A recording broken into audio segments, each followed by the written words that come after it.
This is Nashville, Tennessee, one of the loudest cities in the world, and we are live from one of the loudest experiences in it. It's USL Soccer tonight, Nashville SC and their thunderous fans welcoming Penn FC.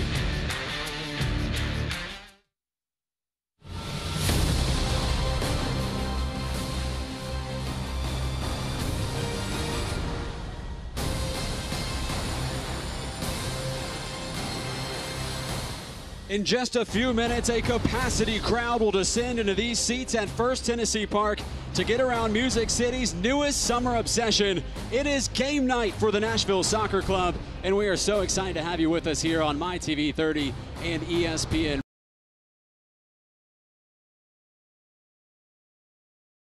Freeman, Vanderbilt coach Ronnie Woodard. And Ronnie, we talked with Gary Smith, the Nashville coach, just a couple days ago, and he said, this is a must-win game. Nashville back at home. How important is this for Nashville SC? Oh, it's a vital time for Nashville SC. They're desperately trying to climb that table. And in order to keep climbing the table, not only are the wins important, but it's important to beat the teams that are below you, which is where Penn is sitting right now in the standings. So 3 points on the line today. It's a big one for Nashville. It's a busy week for Nashville. This is their third game in 7 days. We talked with Gary Smith about how that affects his lineup choices and his players' fatigue. Well, it's always difficult when you've got games midweek, you've got travel wrapped around that, you've got players that pick up little injuries and bumps and bruises. There's not an awful lot of time to get out on the training field. It's more a case of making sure that your preparations are spot on via video.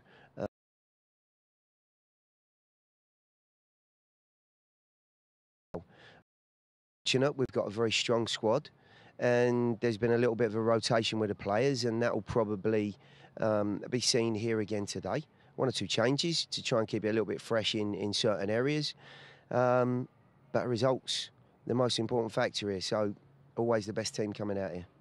That's Gary Smith, the Nashville manager. And Ronnie, you coach at the collegiate level. You did those Saturday, Wednesday, Saturday stretches. What's it like to coach a team and manage them through this process? Well, you know, most people talk about soccer as having a big fitness base, but recovery is just as important. So playing 3 games in a short span of 8 days, it's vital that players, coaches, and strength and conditioning coaches are on the same page to make sure that not only we maintain our fitness, but that the team also is in tune with their body and the recovery that's needed in order to be successful. We'll see the starting lineups in just a minute. The starting 11 for Nashville SC and the starting 11 for Penn FC. Opening kickoff.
And the Our set, Nashville SC versus Penn FC. Let's dive into our starting lineups. First for the visitors from Harrisburg.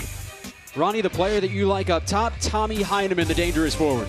Heineman, he's a force on set pieces. He's standing 6'4", and he's going to be a very formidable opponent in the air on any ball that's served into the box. Penn FC is managed by a German named Raoul Voss.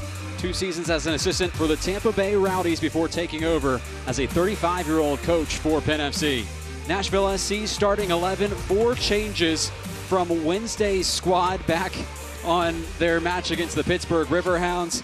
The player up top that got the game-winning goal against Pittsburgh back in the lineup, it's Brandon Allen, the new signing. Keep your eye on Allen today. He's had 2 goals in 3 appearances for Nashville Soccer Club. He has a nose for the goal, and he has tremendous timing and an amazing calmness to his finishing ability. Nashville, of course, led by Gary Smith here in his first season, in the club's first season. He took exception to words from Raoul Voss, the Penn FC manager, who called his team very physical and that they played an English style, so to speak. Gary Smith responded by saying he hasn't done his homework. We'll find out today if he has. Our official today is Eric Tattersall, 3 USL matches under his belt and just 6 yellow cards combined in those matches. One kick will set into motion a most wild summer of soccer in Music City. 6 massive home games in 5 weeks for Nashville SC. And the first one underway in the Tennessee twilight. Nashville in the gold and Penn FC in the blue. It's Liam Doyle out of the back. 2 players up top for Nashville today as Taylor Washington was making the run, and it's the first touch for Ramu Pizer, the French goalkeeper. Ronnie Ishjome into the lineup for Nashville. Left midfielder. Coach Gary is a big fan of his left foot. He says he calls it a lovely left foot, which I would absolutely agree. If he can find a window, he can deliver. Vanderbilt Medical Center injury report. Alan Wynn with foot soreness was listed as questionable. He is in the 18 tonight. Good to have him back. Really struggled with that foot injury, even going as far as taking an injection just to play against Louisville. That was the last time Nashville was at home. That was a 2-0 win against the defending champions, Louisville City. Right now, Nashville undefeated at home. This is just their 4th home game in USL action. Bradley Bourgeois venturing forward, given space by the visitors. Touched by Allen through to Meloto. Can Meloto score? Back heel towards Allen. And it was a little bit too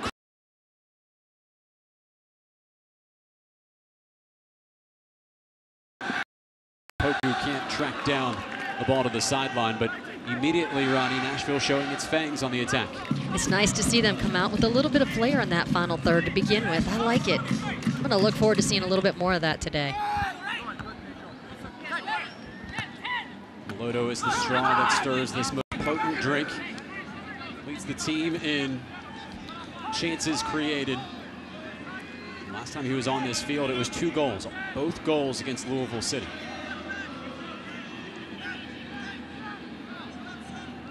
These 2 teams met in April. It was a 0-0 draw on the road for Nashville. Wasn't one for the faint of heart. Very physical contest, not a lot of chances in it. Player to watch for Penn FC is Tommy Heineman, who we highlighted. It's hard to miss. Big forward. He's already pressing Pickens. He put pressure as soon as that ball was knocked back from Bradley Bourgeois. He was putting pressure on him and thus had a turnover already into the midfield. I think he's made his statement. Heineman, the Penn FC forward, 6'4", former MLS player. Joe bowled over, and that'll draw the first whistle from Eric Tattersall.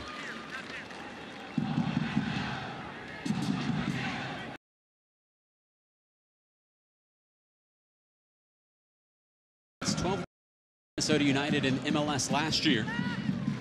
Was on trial this preseason with the New York Red Bulls, wasn't offered a contract, but he's a player that Gary Smith is quite excited about. He's got good speed, good left foot. This is his first start in Nashville goal.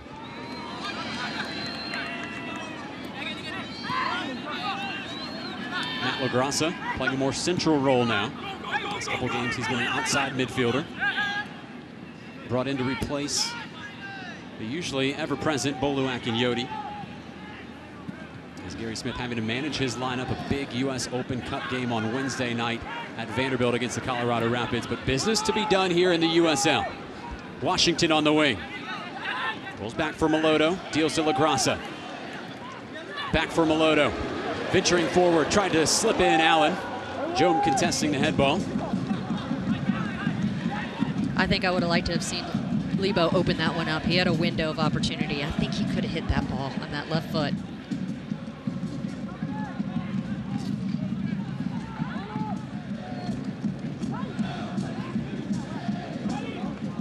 Lebo Melodo was called into action against the Pittsburgh Riverhounds as a substitute. Ropapa Mensah went down with a little bit of effects from an illness he's been carrying in 20 or so minutes, and Melodo came in, played the rest of the game as Jones shot. Deflected off Calvano. I think we're all hopeful we're going to see Ropapa at some point today and that he's feeling better. He is in the 18.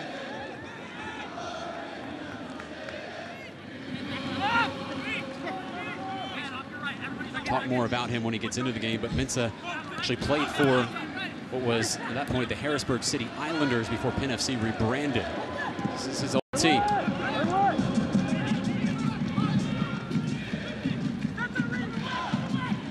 Richard Minjavar switching the point of attack. Aaron Dennis. Joan tracks back to defense. Dennis takes him one-on-one. Reed applies the pressure. Able to extract the possession. Neatly done by Melodo.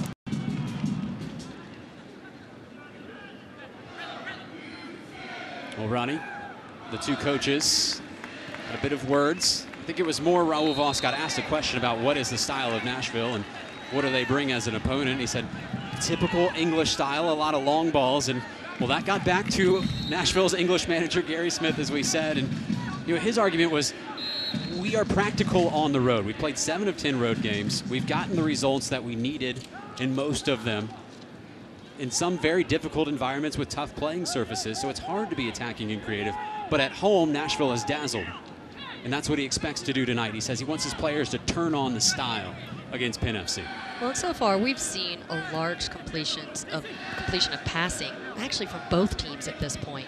I will say that the conversation with Coach Gary this week was most definitely the most entertaining that we've had. I think he took a little offense to being accused of playing only a direct style, and I think that he believes that his team is far more multi-dimensional and has the ability to keep possession of the ball, and I think they're being set out here to prove it today. And when we say direct to our new soccer fans, that means bypassing the midfield, going from the back line straight up to the forwards and not building an attack through short passes. Exactly, and even just playing direct is a little bit even more of an insinuation that you're just kicking it haphazardly and hopefully, as opposed to picking targets and playing off of those.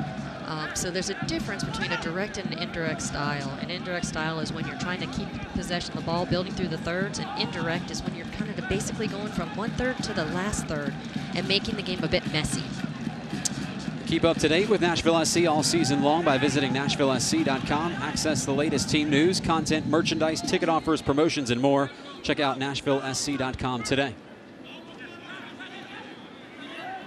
Bourgeois in the midfield. Draws a double team, sprays for Kimura.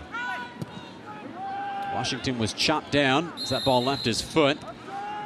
And good officiating. Eric Tattersall was waiting to see if Brandon Allen was going to do something with that service, and when he wasn't able to, he awards the free kick to Nashville. Yeah, good advantage look point for him on that particular ball. Our official today, Eric Tattersall, most of his experience in the NPSL, a division lower than the USL, is one of the referees of the year in that league.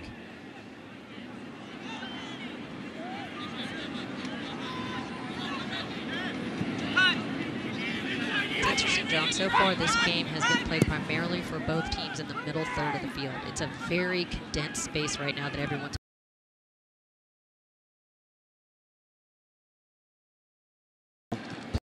by LaGrassa. Pressed midfield. I like seeing Allen back there doing some of that defensive work. And in turn, got the turnover. Brandon Allen in his third USL game for Nashville. Got that massive goal against Pittsburgh. And the second half of that game was just in the right spot at the right time off a mess of a corner kick. And he delivered what became a very important 3 points for Nashville on the road, and what handed Pittsburgh its first loss of the season. They were the last undefeated team in the USL. Brandon Allen's goal was fantastic in that game. His timing of sitting in there and finding that small pocket. And basically, it was a poacher's goal, which is how Coach Gary described it. And I think a lot of people would. But that's a skill, and that's an art. And having the timing and the presence to change one foot to another and be on that right pocket to finish it, that's a good goal scorer. Aaron Dennis goes down off the challenge from Matt LaGrassa. And this is where Penn FC thrives, in set pieces with Tommy Heineman, the hulking forward up top. Absolutely. This is what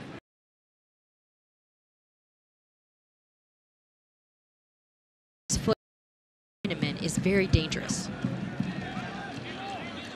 Interesting. Look at Heineman's starting spot. It's behind the back line. It's to the left of your screen as Nashville holding a high line. Service comes in towards Heineman. It's Justin Davis for Nashville who rises highest. Still work to be done.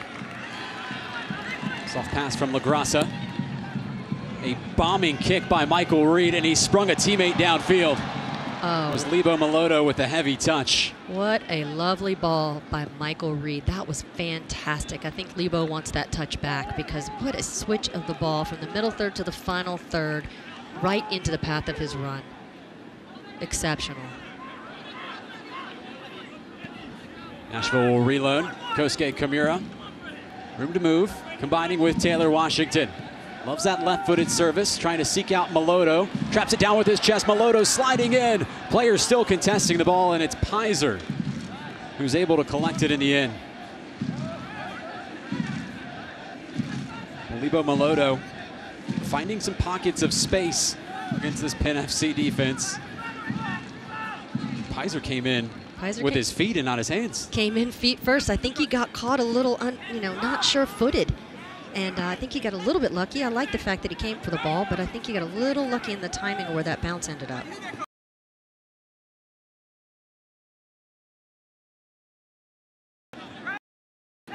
Not from your coaching handbook? Goalkeepers sliding out with their legs? I got to tell you, anything is game if it stays out of the back of the goal in the goalkeeping handbook. That's the #1 rule. If it doesn't cross the line, it's a good save. Doesn't matter how it happens. And I think that goes the same. That's the #1 rule in the striker book, too. It doesn't have to look pretty. It just has to hit the net. And that's what Gary Smith told us about bringing in Brandon Allen. He said, look, we're just not getting a lot of goals. This was a couple weeks ago, and Nashville, while it was one of the best defensive teams in the USL, it was at the bottom of the USL standings in terms of goals scored. And he said, I got to bring in a forward. Brandon Allen knows how to find and put the ball into the back of the net. He doesn't, gloss about and gloat about Brandon Allen's skill set and his speed. He just says, this is a true poacher. This is a true goal.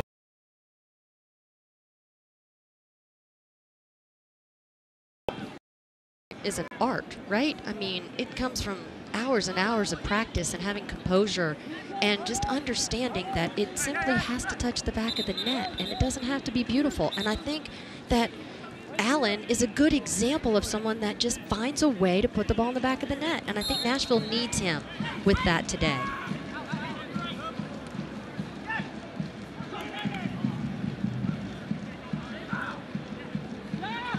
Dennis has won the ball in the midfield. Zapoku to his left, turns it backwards. Comes into pressure, nifty touch by Reed. Dennis recollects. Attack builds at the feet of Franco. Boys in gold sink back in. Minjavar. Franco tried to spring Dennis. Watched along by LaGrassa, who sees it out for a goal kick.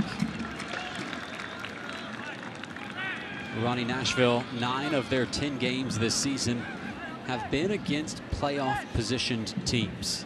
They did not get an easy schedule from the league. 7 of those 10 games were on the road. It's a big summer of soccer here at First Tennessee Park and Nissan Stadium eventually in July when the team welcomes FC Cincinnati. How important is it for Nashville to start racking up 3 points here at home in each of these games now that they're finally home?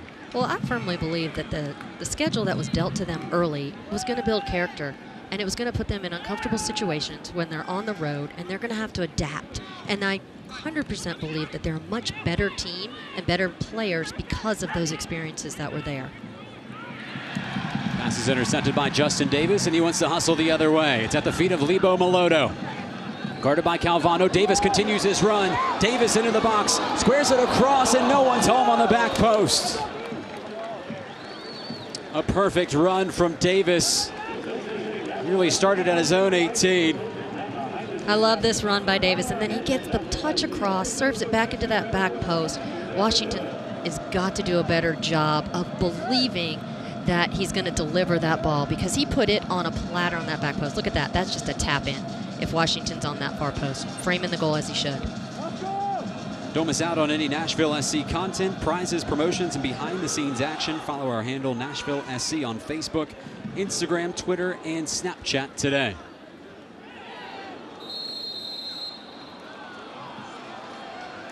It's Taylor Washington who's whistled for the foul.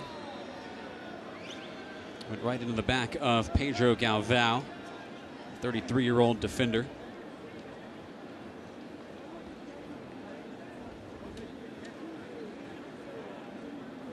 Nashville has by far been the brighter team to start, would you say, Ronnie? I would agree. But I don't think the game is disappointed so far. I think both teams are trying to figure out the systems. Look at the replay. Washington went right into the back of Galvão. It's a tough challenge, there's no doubt. It's also early in the match, and it's important that the referee establishes what he's going to allow to be done today and what is not going to be permitted. Contested ball in the box, won by Davis. Brought down to earth by Dennis. Switch towards Apoku. You're watching him every step of the way. It's about as close as Penn FC's gotten. Not a whole lot of action in front of the goal. That man's protecting Matt Pickens. That's true. So far, they're looking, and their final ball have all been a diagonal ball in behind and a served ball, and they've run out of space. And Nashville Soccer Club has just basically walked it out of bounds, and then we're starting again with a goal kick. This one feeling a bit like the last time these two teams met, a 0-0 draw in Harrisburg. Penn FC averaging less than a goal a game. Averaging less than a goal a game conceded as well. And I think for those of you guys that are watching from home, you can't truly understand how humid it is on the field for these players right now. As the camera comes in on some of the players, you can already see they are drenched and wet because it is so hot and humid on that field. And so that's going to play a part in this too. And it's early in the match. Reed trying to get there. Sliding challenge from Minjavar.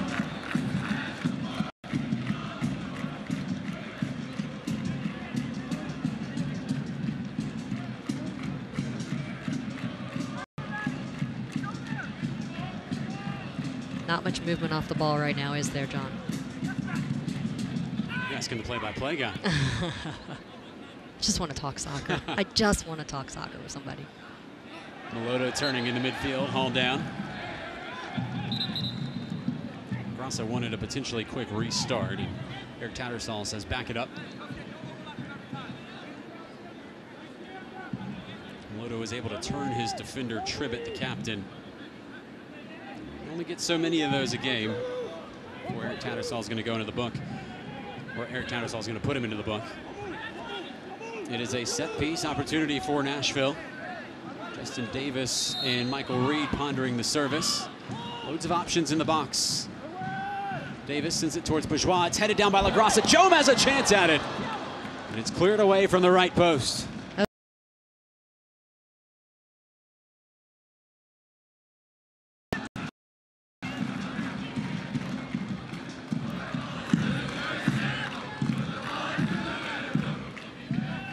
High ball from Pickens towards the head of Taylor Washington.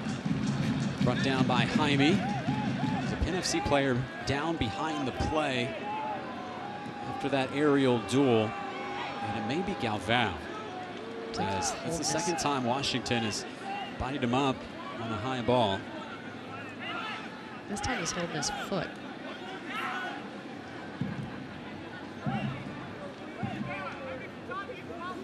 Early possession statistics in this one.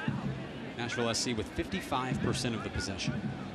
They outpossessed Penn FC on the road in the first meeting between these two teams. And they're doing it again at home now. It's Galvão walking off.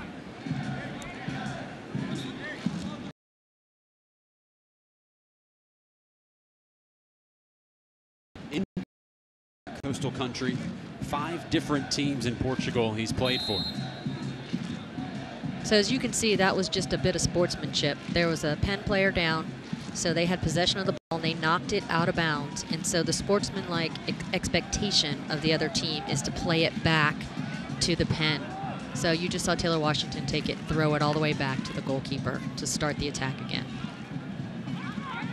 That's an expectation in the game.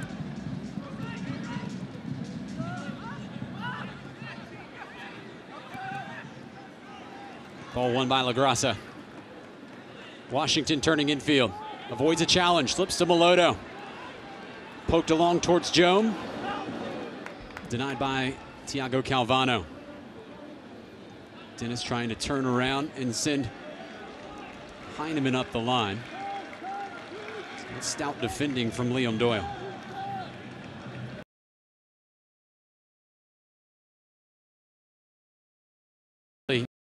Going even farther back, he was a soccer player at a very religious high school where the haircuts were actually moderated. And he said, when I'm out of here, I'm growing my hair out. And he has not changed his look since. I think he rocks it. I think it's good for him. At 6'4", I think he can wear his hair any way that he wants. Someone who doesn't have any. I'm quite jealous. Ball sent down towards Davis.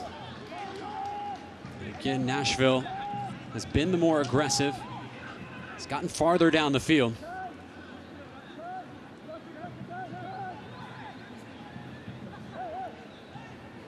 Quick throw in towards Melodo. Penn has definitely made a statement with the type of tackles that they're laying down today. Early in this match, they obviously came into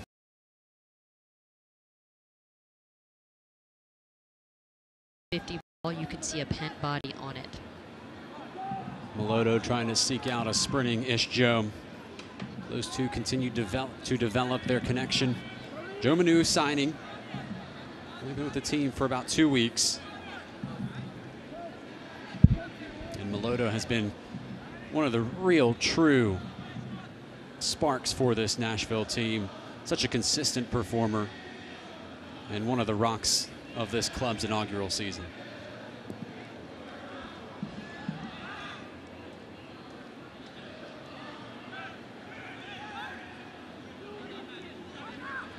Nashville moving forward.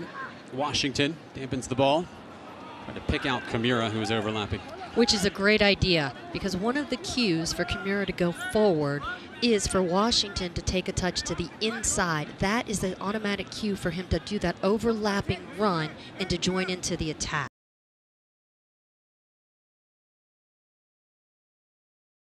Something to produce a good quality service in the future. Secure your place in line for MLS tickets and don't miss any of the action in 2018. Purchase your season ticket memberships today at NashvilleSC.com/season tickets and receive a 10% discount on purchases at the Nashville SC online shop. Penn FC trying to seek out Heineman from the midfield. Washington a chance to turn forward. Menjivar whiffed on the challenge. Washington trying to navigate out of a tight space and has found Matt LaGrassa. Distributes wide for Joe, and a misconnection. That's unfortunate. Washington did a great job. 1 versus 4. He baited them in, split them, and maintained possession of the ball. That was quality ball handling by Washington. It's unfortunate that we gave up possession.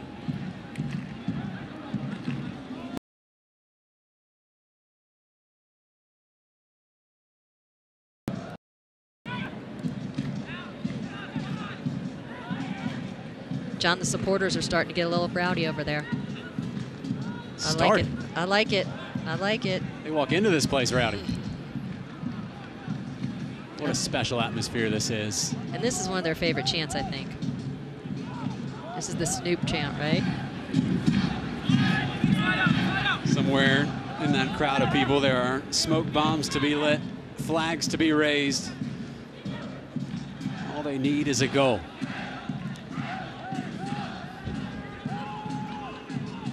You know, it's a tough place to play, Ronnie. Not all USL teams have a home field advantage like this. Oh, this is special. There's no doubt about it. And I think that the players understand how special it is, and the appreciation and respect that they have for their fans is proven in the performance that they put on the field every single day. Nashville undefeated at home this season. This is their 3rd game in First Tennessee Park. Played at 3 different venues around town, Nissan Stadium, and then the Open Cup games at the Vanderbilt Soccer Complex. We'll add a 4th stadium on Wednesday when they face the Colorado Rapids at the Vanderbilt football field. Attack building here for Penn FC. Dennis, his cross is deflected. Heineman a chance at it. Heineman a second chance at it. Bourgeois shuts down both attempts. Shot on target and a save by Pickens. It was a frantic, chaotic scene in front of the goal of Matt Pickens. The shot came from Richard Menjivar. Yep, and here it came. Heineman's trying to keep it alive. He's desperately looking for a window. They get a deflection off of Bourgeois, and Menjivar did a great job on a side volley, keeping it down low, and Nashville's really lucky that Pickens kept with the play. Made a good save. Matt Pickens leads the league with 6 clean sheets. Didn't have a whole lot of saves. It's interesting. Leads the league 6 clean sheets, but he's 14th in the USL in total saves. What does that tell you about the goalkeeper? Well, it's even better. That just tells that there's a stellar defense in front of him. It's organized, it's effective, it's composed, it's hardworking. Here comes Nashville down the far sideline. Every goalkeeper wants a great defense in front of him, so he doesn't have to make a lot of saves. Kimura's service towards Allen. Doyle. Touring the open side is Davis. First touch from Joe. And tracking back is Doyle. Things starting to heat up. Much more competitive last 5 minutes. You can see Pickens right there, rolling his hand, saying, let's pick up our pace. Let's play a little bit quicker. I think he is desperately wanting Nashville to pick up the pace of the way they're playing. The passing is too slow. LaGrassa finds Allen. Can he bring it down? No. Another good ball played into our forwards.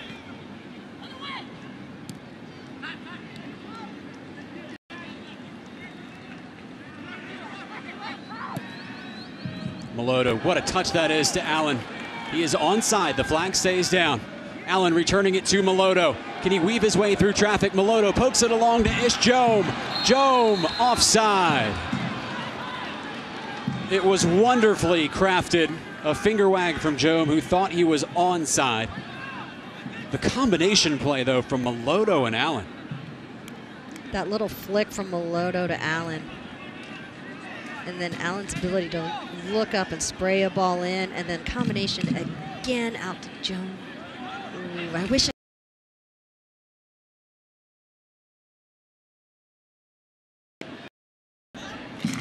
I don't think Jome agreed with the call, though.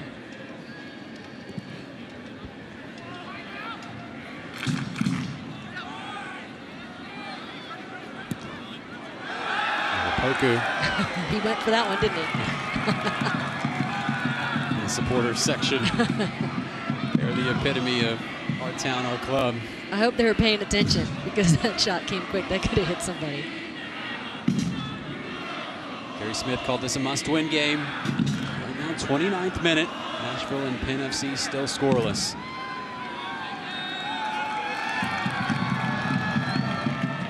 From the looks of Gary's face, I'm not sure he's pleased so far with the performance.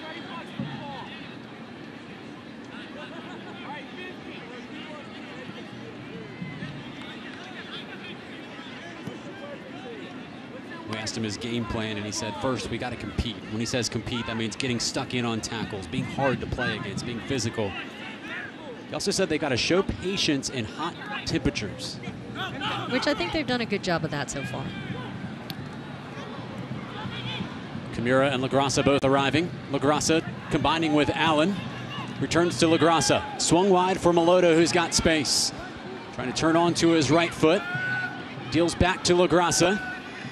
Attack building.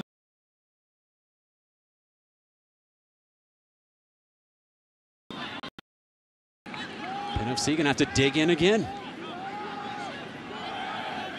They are committed to what appears to be a very defensive effort on the road. Reed, the captain.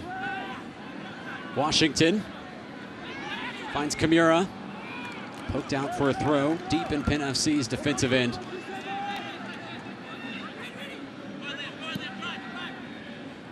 This is good possession from Nashville. Combining with Allen was Doyle. Allen, Meloto, flag is down. Returns it back to Allen. Can he break this scoreless deadlock? And Nashville continues to build as Justin Davis, a back post delivery. And again, no one home for Nashville SC. I do like the composure that Allen just showed. He got in behind. He didn't have anyone in the box. He recycled the ball and played it back. So far, I've liked what he's done. There he is right there, playing it back in. And the ball's played to that far post again. So that's 2 looks on frame on the far post. I think that Nashville needs to pay special attention to. Here, exclusive stories directly from the USL players at USLsoccer.com's From the Pitch, with written and video content that provides unfiltered access and a first-person look into the professional game and players' everyday lives.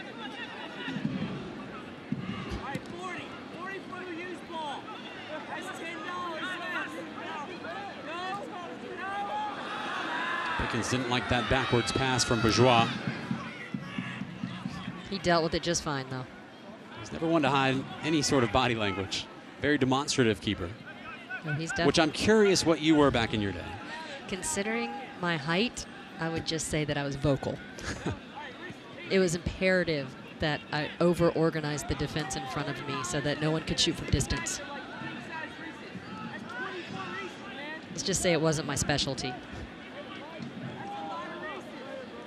This is well worked by Penn FC. It's Dennis bombarding in. Low service. Ooh. Nearly sliding and getting there was Minjavar. And it's Matt Pickens called into duty again. Well, that was a lovely combination play on the flank.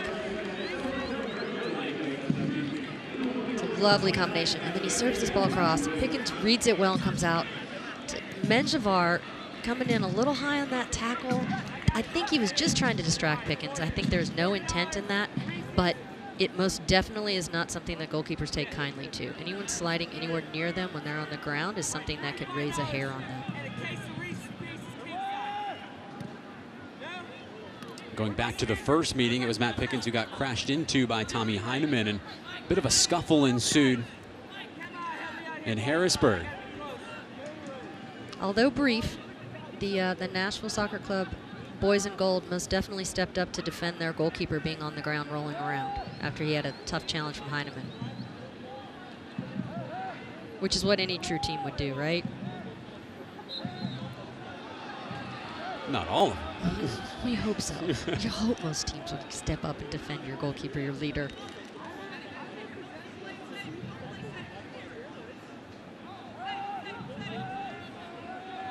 Ro Voss, the head coach for Penn FC, his first year at the club. Just 35 years old. He came to the United States, didn't speak English. Played college soccer in Florida. I believe, as I was watching some video, I think that I watched an interview with one of the players that he played with at FIU that said that he tore his ACL during the flow of a game and did not come out of the match. How do you even do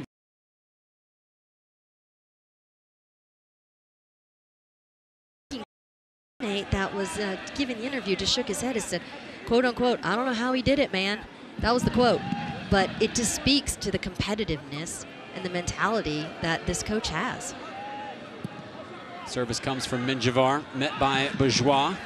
Jaime took a swipe at it, endangered the goal of Pickens. How do you play a full game on a torn ACL? It's like driving 100 miles on a flat tire. It's amazing. Just not possible. Absolutely amazing. Now, they didn't say he played a full game. They said he stayed in the game. So at what point he came off after that, I'm not sure. Oh, that's a big This is a poor turnover by LaGrassa. Jaime in the area, and Liam Doyle able to sweep away garbage in front of the goal. Jaime's choice of ball was exactly what Doyle needed. He was in the right place at the right time, and Jaime played right into his foot. I think LaGrassa will not make that same mistake again at the top of the 18. Poku has found room hard to come by with Kosuke Kimura on his flank. Kimura, known as one of the more athletic specimens on the team, really keeps care of his body and has been able to play and stay fresh during this tough stretch for Nashville SC. Liam Doyle's been a beast in the air so far today. Chance to move forward in space for Ishjo. Step over. Early service coming back post. Chance here, Allen! That's why they bought him! He scores big goals!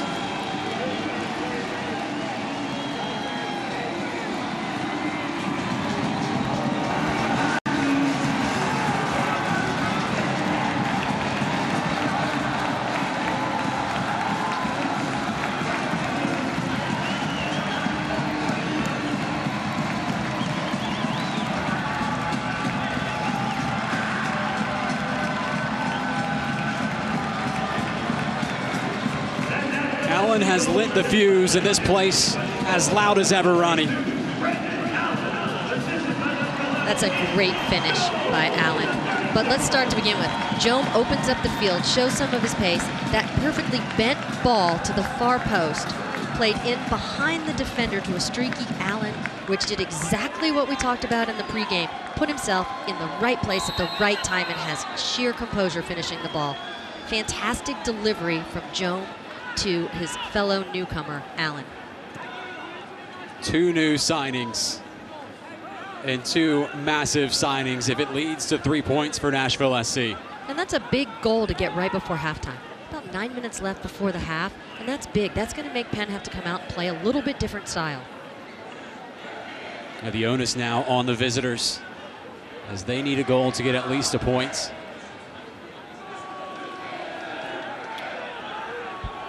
Poku trying to trace down this ball, able to get it in front of Kimura, pondering a service, and Kimura denies him again. I really like this Opoku-Kimura matchup.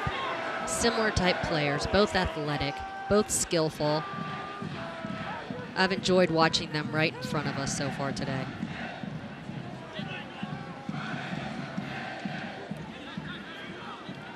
Brandon Allen, the massive goal against Pittsburgh on Wednesday on the road as Heineman rising, and that's well wide.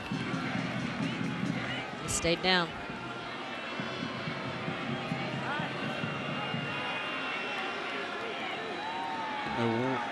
Just what I think the injury may be. Maybe he got it in the ribs. Yeah, I think there was just some body contact between he and, I think, Doyle when they went up.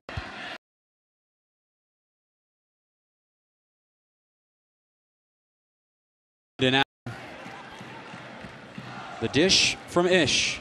Nice tight footwork right there on Jome. Here he goes. He isolates, plays a great bent ball in. And textbook finish by Allen.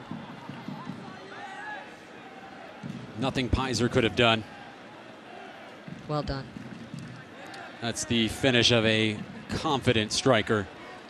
He was purchased from Bethlehem, another team in the USL. Had scored 2 goals for them this season. And brought in here in Nashville. Had only trained with the team for a few days before he jumped into their USL or US Open Cup game. Didn't even know all the names of his teammates, but He knows them now, and they certainly know his, as Heineman slow to get up. Well, let's point out that's his third goal in 4 appearances for Nashville Soccer Club. Medical assistance provided by Vanderbilt Health, as Heineman looks to be all right. Soccer fans, pick up the latest NSC gear today online at shop.nashvillesc.com or come by our team store located at 650 Rundle Avenue.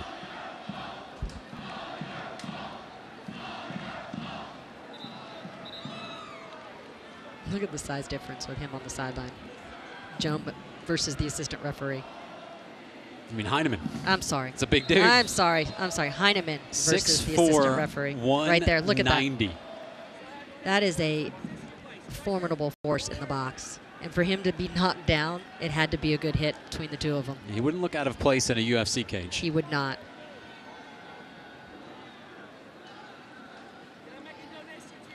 Strategy for the last 5 minutes of this half, Ronnie?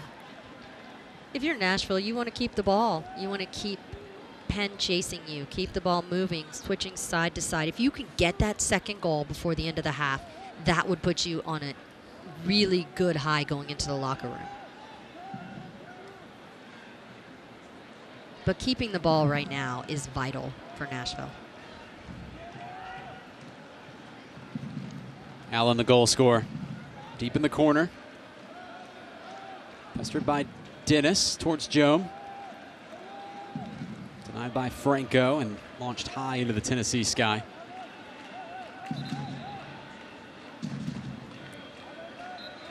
Now what's the away manager, Raul Voss, have to do to get his team into this game? Not a lot of chances for the visitors. I mean, they've had a couple of good looks. They've put them over. They have so many numbers behind the ball that it's difficult for them to keep up with the pace of their attack when they get it forward. They just don't have the numbers up there supporting it. Minjavar trying to spring Heineman. Flag is up. Yeah, I believe he was offsides. And if he wasn't, Nashville's thrilled. Heineman does not believe that. He gave this similar finger wave that Joam gave. Expertly weighted ball. Oh, he looks off to me. By Minjavar. Heineman's becoming a frustrated striker. He was offsides. Lebo Maloto stretching the defense. First time service towards Allen. Cheeky. Stepped over it, played it with the back foot. Brandon Allen is a handful, and Heineman offside once more. And Allen can't believe it. He's got his head in his hands way down the field. Hard to tell from our viewpoint if Pizer got a piece of it or Allen just scuffed the shot. Take a look and get our final answer. Yeah, just couldn't make contact with it to get it on target. Looking at a striker, though, that is just oozing with confidence. But again, he's getting a high percentage look on frame inside of the 18 facing the goal. That's exactly where you want your target player to get the ball. Those are high percentage looks, and that's what every team is striving for. All 11 players behind the ball for Penn FC. Nashville finding inroads at the feet of Allen. Maloto, quick turn. Lebo Maloto, dreamy strike. It's a great turn. We'll leave it at that. Yep, we're going to leave it there. But that was a great turn. Just right by Calvano.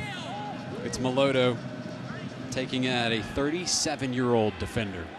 And let's preface with that was a great turn to maintain possession of the ball. That was definitely not a shooter's turn. His hips were facing almost out of bounds when he struck that ball. It's got to be a little bit tighter if he's going to hit that window on frame.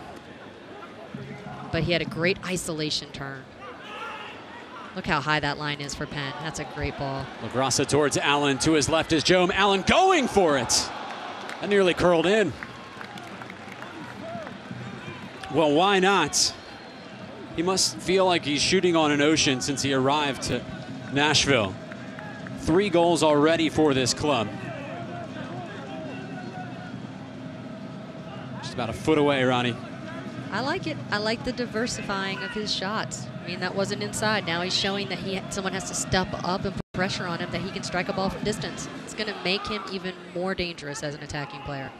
I wonder if he'll have more than one Dex imaging goal tonight. 44th minute, the Brandon Allen strike in this first half is the difference. Well, which teams are hitting peak performance in the USL? One of them is certainly on this field, unbeaten in 7 straight, Nashville.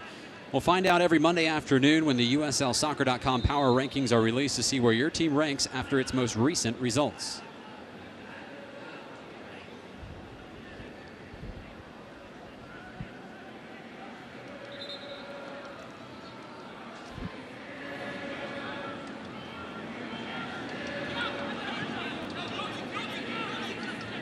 Pedro Galvão. Poku.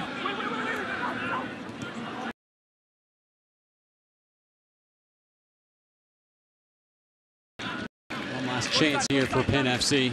Try and equalize before halftime. They average less than a goal per game. Coming off a 0-0 draw against Pittsburgh. It's the Penn FC team, just 11 points on the season. Smart header from Kimura. Solid. Oh. Pumped long by LaGrassa. LaGrassa just wanted to start over from their side of the field. LaGrassa's like, oh, let's catch a breath. 2 minutes of stoppage time here in this first half. There's the Tommy Heineman injury. He is fully recovered from, it seems. That is the cause for these 2 minutes.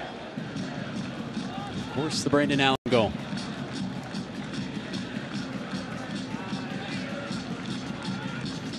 Minjavar, not much space in the middle of the park, especially with Matt.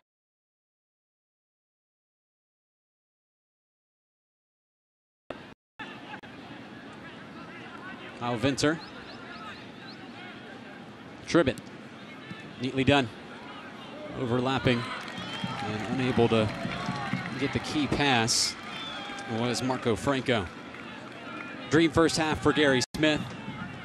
Most likely going to go into the locker room leading 1-0 in a game that he called a must-win game, in a game that, well, he had a few words for that man, Raul Voss, the German manager, who said Nashville played a very English style, and Gary Smith said the facts speak for themselves. He says his team plays stylistically.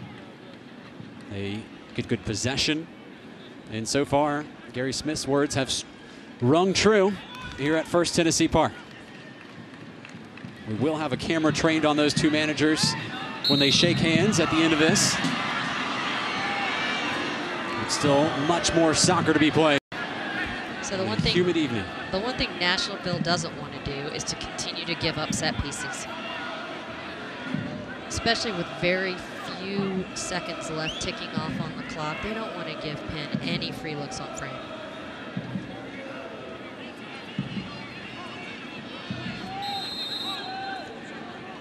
Entering the second minute of the 2 added minutes, and that might be how the first half dissolves on an errant free kick. And that is it for the first 45. Nashville SC at home, where they're undefeated this season. They take a 1-0 lead into the locker room. A 36-minute goal from the new signing. Brandon Allen is the difference from First Tennessee Park. Ronnie, your thoughts on the first half? I think Nashville did what they had to do. They executed. They finished their opportunity. I do think that Coach Gary's going to address the fact that maybe the speed of play could be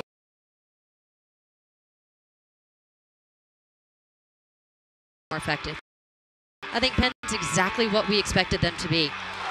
They are sitting deep defensively and looking to counter when they have an opportunity. 45 minutes gone. Nashville SC with a 1-0 lead. Stats and highlights coming up on our Nissan Halftime Show.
Back at First Tennessee Park, where a capacity crowd, well, they're quite happy. Their Nashville SC leads Penn FC 1-0 as we welcome you back.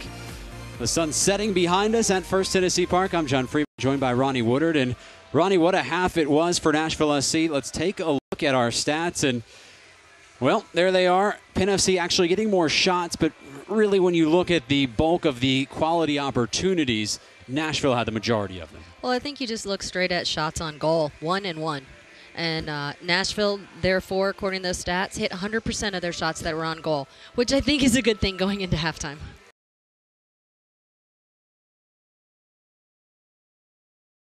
Obviously, were taken because there's nobody home, but they were threatening throughout the first half. Why? Well, what we haven't seen, first of all, before we address that, is we haven't seen a goalkeeper make some big saves.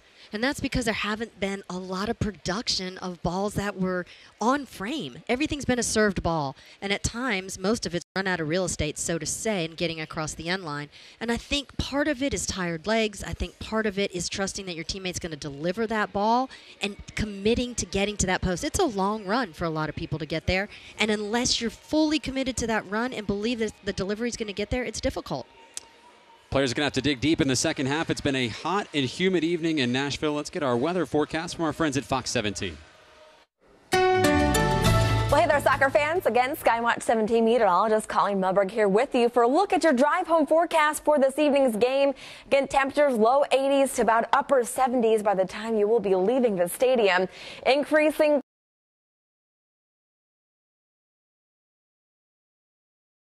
overnight into early Sunday morning, so no worries about any of those stronger storms for the game. Look at your 7-day forecast, cooling down into the 80s next week. But for today, good luck, and let's go Nashville. I'll take those 80s any day here in Middle Tennessee, and so will those fans. They'll take this lead into the locker room. It's 1-0 to Nashville SC.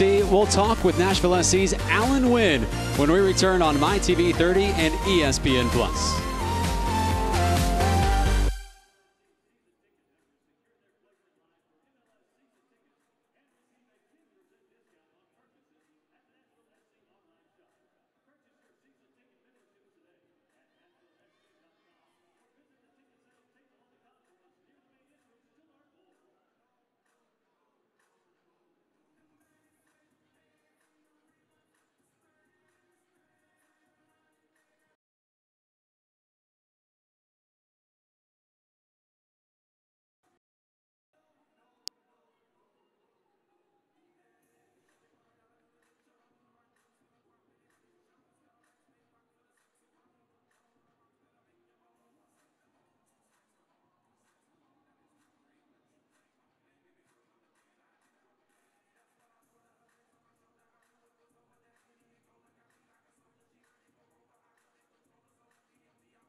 It's a happy stadium. First Tennessee Park is Nashville SC off the goal in the 36th minute from Brandon Allen.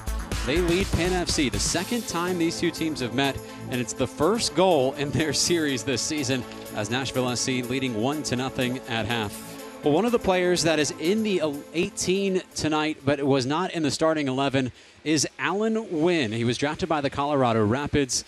He declined a contract with Colorado and instead decided to be part of this movement here in Nashville.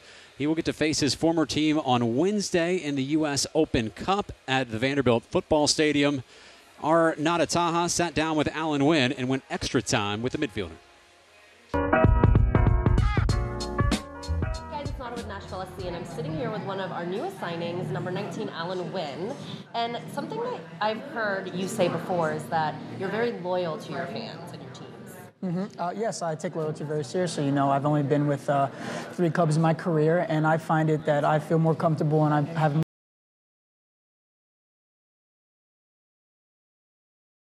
I just all to the team. I heard you have a hashtag, but I also want to know, do you have do the supporters have a cheer for you? Oh, I haven't heard it yet, but my hashtag is #winning. You know, since my last name is Alan Wynn, so it's just a little clever. We came up with a little bit, yeah. Yes. No, but I still have yet to hear it chant, and I think they'll get creative with it, and hopefully there's some T-shirts involved, maybe. I don't know, so we'll see. Look at this guy. You scored our first ever home goal for Nashville SC. How was that? It was a very surreal experience. You know, I went down the line and had a good cutback and picked my corners out in goal, and something you work out in practice a lot. And it was a thrilling experience. You know, there was a little boy in the crowd, and I didn't know who he was, but ran straight to him, and he messaged me after the game saying, "Oh, you were the guy that I came up to." So it was really cool. And again, going with loyalty, that's what I'm most passionate about, most proud about. So hopefully I can continue that throughout the season.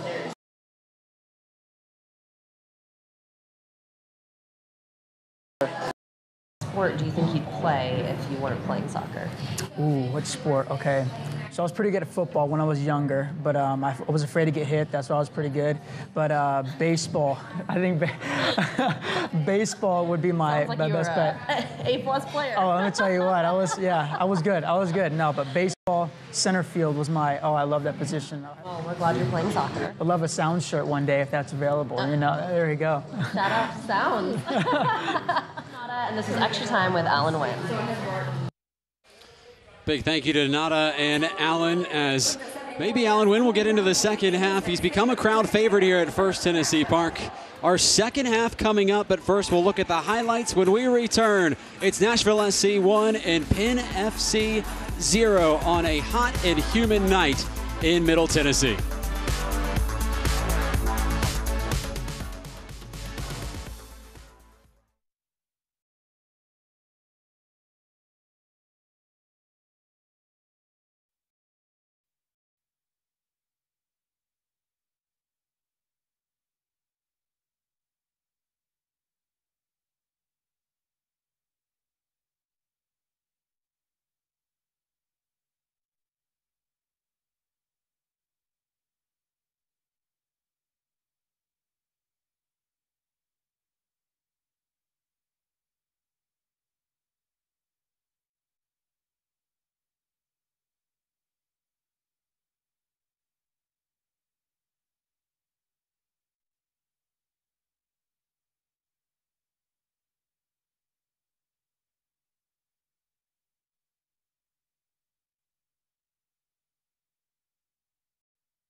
Welcome back to First Tennessee Park, where Nashville SC leads Penn FC 1-0. The team's about ready to come back out and start this second half as we welcome you into our broadcast position here at the stadium. I'm John Freeman, joined by former Vanderbilt head coach Ronnie Woodard. And Ronnie, if you're a Nashville SC fan, you got to be pleased with the first half. What stood out to you? Here's what stood out to me. All the hoopla prior to this game was that Nashville's going to play direct, and supposedly Penn was going to be indirect, and I've seen the exact opposite occur.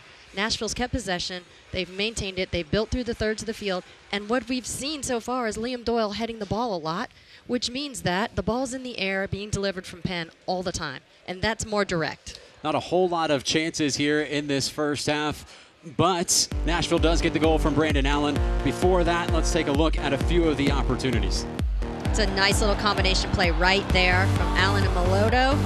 Didn't quite connect for a look on frame, but nice little glimpse of what we can expect to come. Penn FC did have a couple of chances. This was probably their best of the first half. It was an effort from Richard Minjavar and the save by Matt Pickens. And taking a look at Nashville SC's highlights, they've been getting down both flanks. Lebo Melodo was a presence in the first couple minutes and throughout the first half. Well, you always have to respect the athleticism of Lebo Melodo. He picks and chooses his moments, and here he is right here again, keeping possession of the ball, playing a little ball back in behind to Justin Davis that delivers to the back post. Couple set-piece opportunities as well for the boys in gold.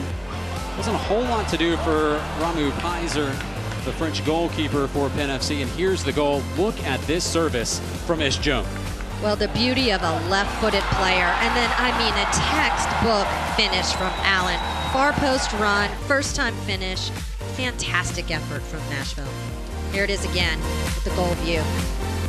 Very nice. So Nashville will be switching ends, obviously. Here in the second half, they'll be attacking towards their supporters. And Nashville right now, well, they are in playoff position. Those aren't as accurate as we would hope. I can tell you that Nashville started this game in 8th place. If they win tonight, they could be as high as 4th in the USL standings in the Eastern Conference. Well, I do know going into the beginning of this game, Bethlehem was playing against the North Carolina team, and they were down. So that could indicate some of the change that occurred here. That could be an updated stat. Play back underway in a crucial second half early here in Nashville SC season. Still not over the halfway point of the campaign, but it's deep enough into the year that Gary Smith said it's a must-win game. And so far, he has his team leading 1-0 over a very feisty and defiant Penn FC team.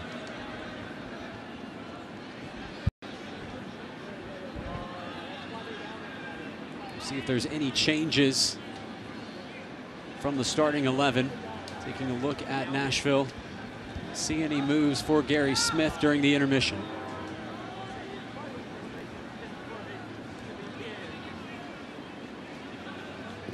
Penn FC did make a substitution that we'll tell you about in a moment. It is Dan Metzger who will replace Miguel Jaime. Metzger, a dangerous midfielder, New York Red Bulls Academy product. Made one MLS appearance for the Red Bulls, a 25-year-old midfielder. And a chance here as they slipped in a player, and Matt Pickens coming out and making the save on Franco. And that's Penn FC's best chance of the entire game. The pass from Dennis and nearly the equalizer from Franco. Tight little pass in between the seams from Dennis into Franco. Pickens did a great job of reading it, making himself big, and coming up with a big save. But Nashville's going to have to start a little bit stronger than that.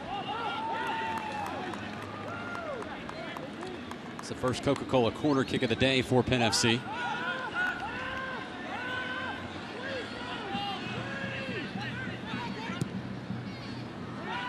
The visitors showing that they've got a little venom in their system.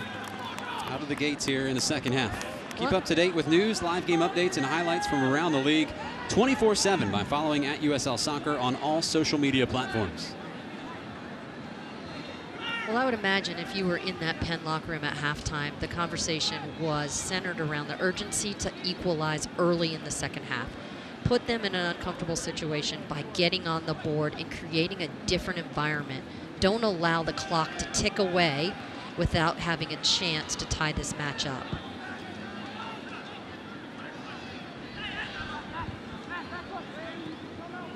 NFC, a team that's not known to pour in a lot of goals. Only scored in 4 of their 10 games this season. They'll score again if they want to get a point out of this one. Allen at the top of the 18. Quick shot. Oh, what a goal! Stylish, sensational. That's their DNA.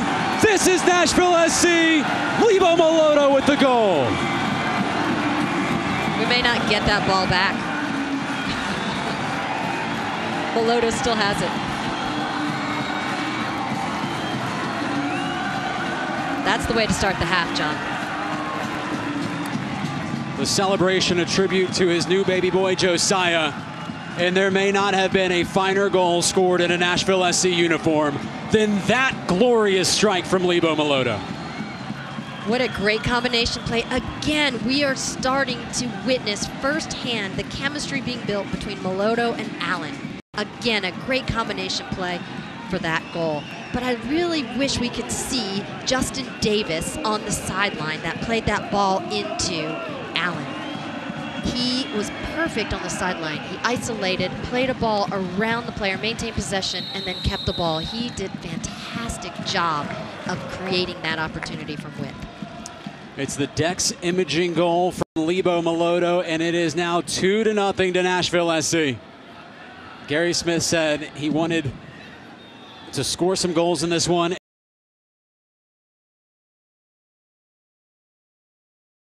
Responded to his request. That's how you come out of halftime. So I'm guessing the same conversation occurred in the Nashville locker room, John, between Nashville stating the importance of getting that second goal, right?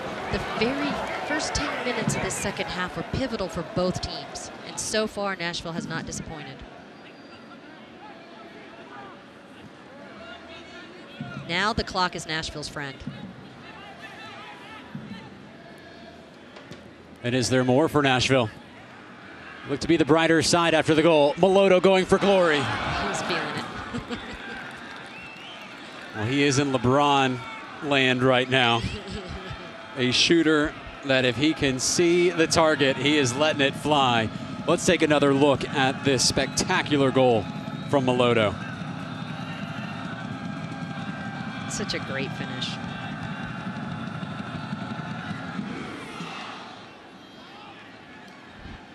Nothing Pizer could do other than stretch out a hand.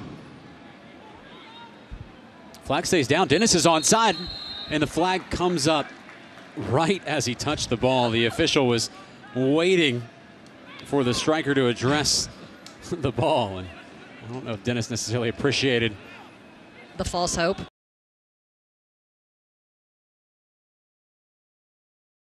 Was ASL with Miami FC. Played in 5 games this year coming in. It's a 25-year-old. Joe. Well, there's a foul behind the play, and Moloto in discussions with Thiago Calvano. He's just, I think that's a fair sportsmanship conversation. See, right there. There it was. Altercations happen throughout the match. Plus, it doesn't hurt for the referee to see you patting the other player's hand, making sure that he knows that it wasn't any intent to it. Keeps you in good standing. There is with the referee. intent behind everything on the soccer field, isn't there? Hypothetically speaking. It's 90 minutes of influencing one man or woman in the middle of the field, yes, officiating the game, isn't it? Yes. And, you know, 9 times out of 10, if you play like a bully and then act like a bully, you're going to get reprimanded. Did you ever get reprimanded? That's a secret.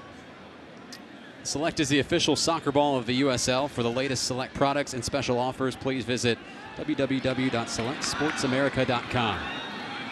Here is Moloto. First time service. Nobody in the box for Nashville. It's LaGrassa following up. Taps wide for Jome. Is there more? Davis flipping it in towards Allen, who is uninterested in rising and contesting against Pizer.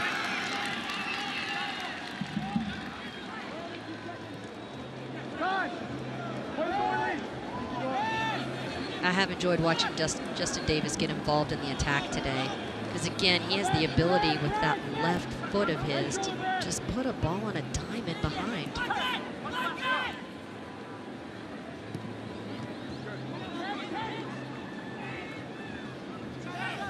Neat header by LaGrassa.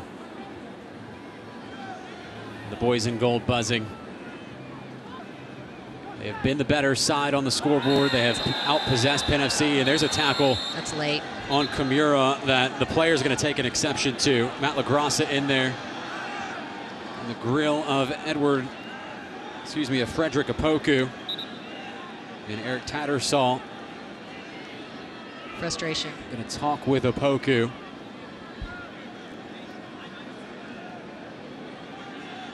And that's not what you want to see if you're Gary Smith. One of your main stalwarts injured in this busy schedule coming up, and the yellow card going to Opoku. I think that was just. No complaints from the Ghanaian. No. Kimura's okay. He's got to walk off.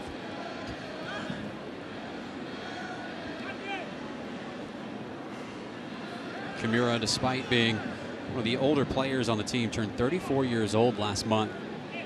The fitness director for Nashville SC, Stacey Daniels, says he is one of the fittest, fastest recovering players. Also said he's got the best diet out of everybody on the team. Eats the healthiest. That does help.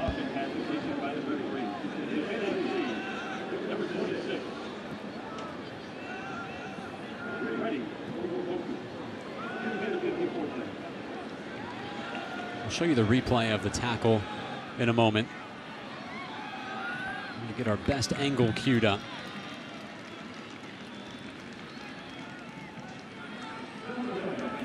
First, Nashville with work to do on the far side. Here comes the replay. Oh, yeah. Late from behind. That definitely will sting. Kimura looks okay to me, no. There he is.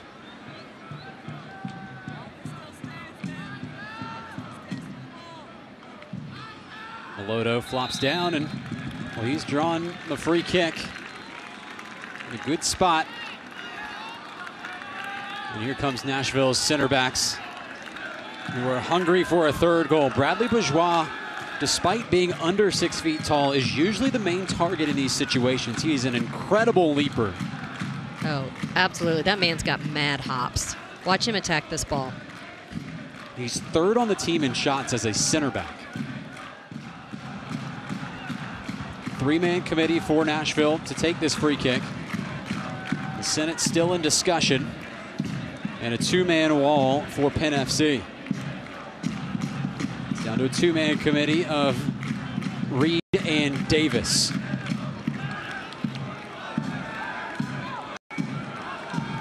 Bourgeois lurking in the box, as is Jome. And Liam Doyle in there as well. Service comes in to the back post. It was Bourgeois who was crashing in and couldn't get his feet to it. I told you he was the target. He was. It was a little lower than we predicted, though. Lovely little in-swinger of a ball. Like, again, a good delivery. Just a hair late. I tell you what, though, if he had connected, John, that would have been a magnificent goal.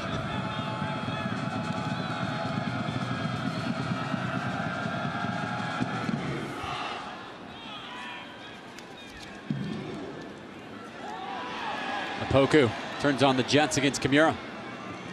Left-footed service. Easy pickings for Matt Pickens. I see what you just did there. Easy picking for Matt Pickens. It's clever. Should become a broadcaster. Maybe it's in your blood. Thank you, Sean Mendez.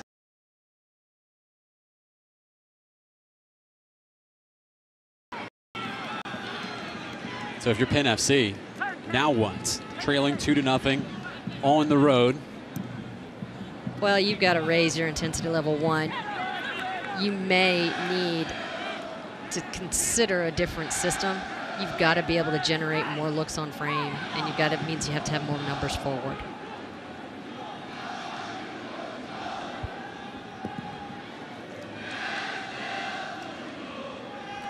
Nashville is warming up a player on the far sideline.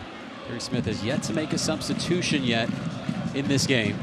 So as all three at his disposal. We're told it's Bolu Akinyodi, the central defensive midfielder. Probably the candidates to exit would be either Michael Reed, the captain, or Matt LaGrassa in the center of the pitch. Those are the two center mids right now. Although Reed has not left the pitch all season. He's played every single minute. Just two players on the team can say that. It's Matt Pickens and Michael Reed. Well, Reed's the engine of the team, right? He is most definitely a warrior. There's a foul. I'm going to imagine it could be LaGrassa that's going to get a little spell here. We'll find out.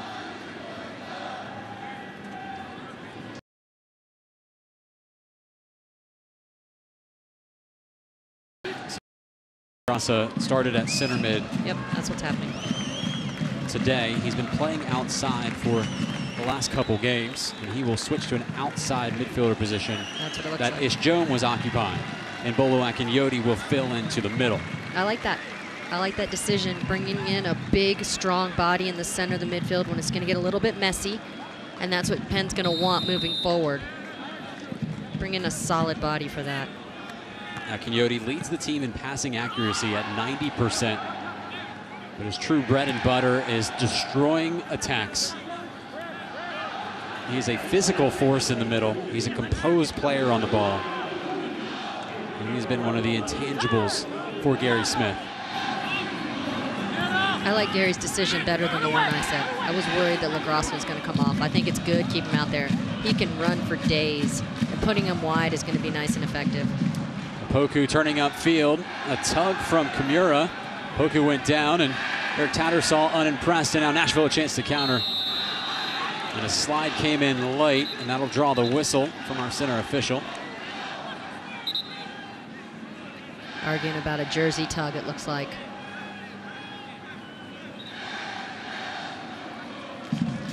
Calvano still in discussions with Eric Tattersall as Penn FC prepares a substitution of its own. It's going to be Calvin Resend to check in. And he will take out Aaron Dennis.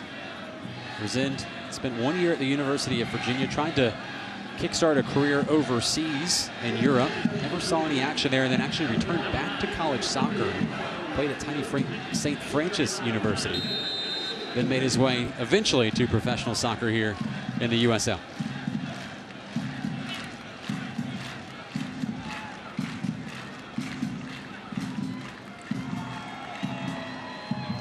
Nashville SC's next home game will be in the Open Cup action on Wednesday, June 6th against the Colorado Rapids of Major League Soccer.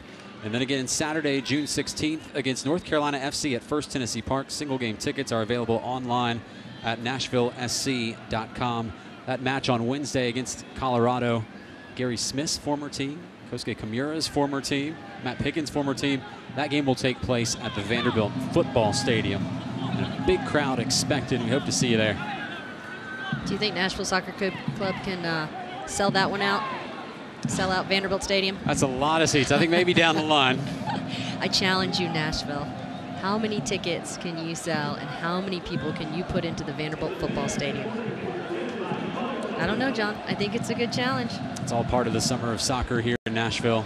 Games at First Tennessee, games at the Vanderbilt Football Stadium, and then Nissan Stadium, a huge one in July. Put it on your calendar against Cincinnati as the Coca-Cola corner kick coming in. Still work to be done. Safe pass from Kimura, no nonsense clearance. All 11 behind the ball for the boys in gold.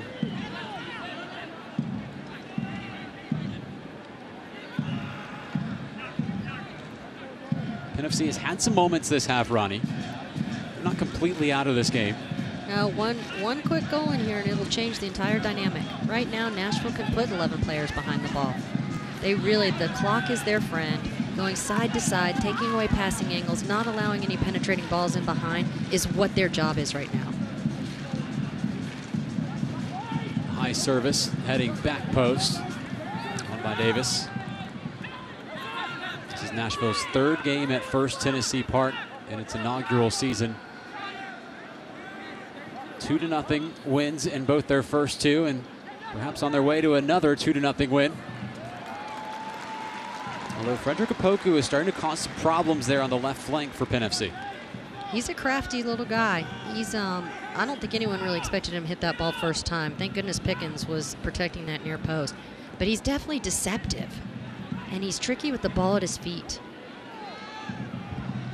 Again, revisiting the comment from the first half, I think he and Kimura have been a really great.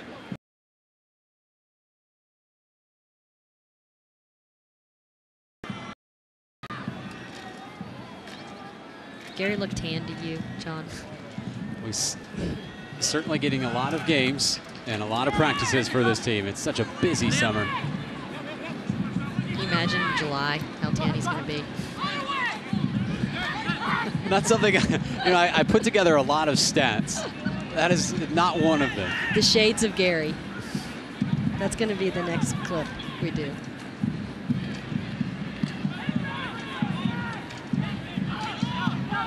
Might let you podcast that.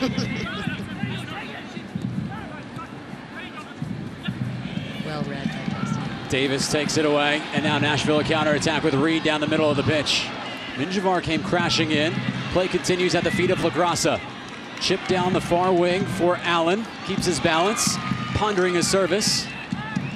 And Allen goes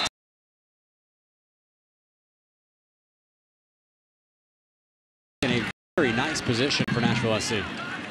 And I think you'll see Nashville players getting up slower and slower. Once Allen didn't have a lot of options. This, well, Oh, little trip up there. Landing on the ball is probably a bonus for Allen after getting clipped. is there more for Nashville in one of their most impressive performances of their inaugural season. They've been dangerous on set pieces, and it's Bradley Bourgeois in there again, who's nearly unguardable in the box. Davis and Reed standing over. It's Davis who whips in the service and skip again towards Bourgeois. Not as good of a service as we've seen throughout the day. He is going to get one.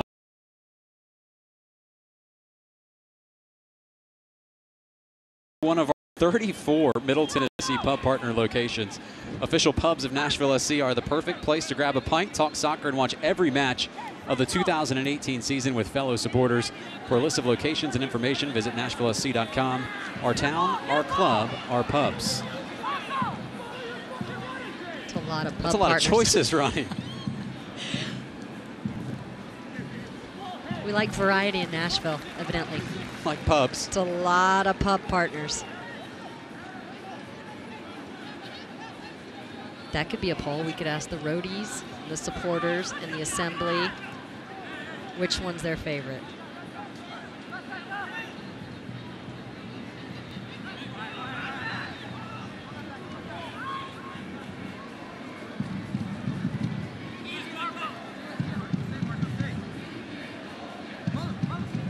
You'll see Nashville going backwards a lot now. Wherever the space is, they're going to keep the ball and keep the ball hot and moving. It's a question-asking ball from Lebo Melodo, drawing the interest of Kosuke Kimura, who's on his horse to gather it. Kimura's cross coming in to the head of Reed, and he shoved away his defender. It's a foul every time. I know Reed thought he may have had his jersey tugged on his way to meet the ball. The only way he was getting his forehead to this was a nice shove in the back of his defender. Yep. Yeah.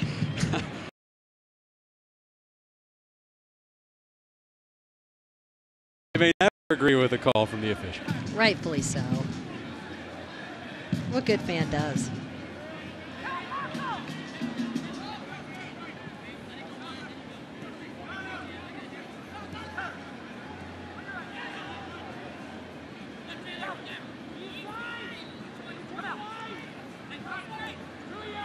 Play starting to slow. humid night. It was just under the threshold the temperature was at the start of this game for mandatory water breaks.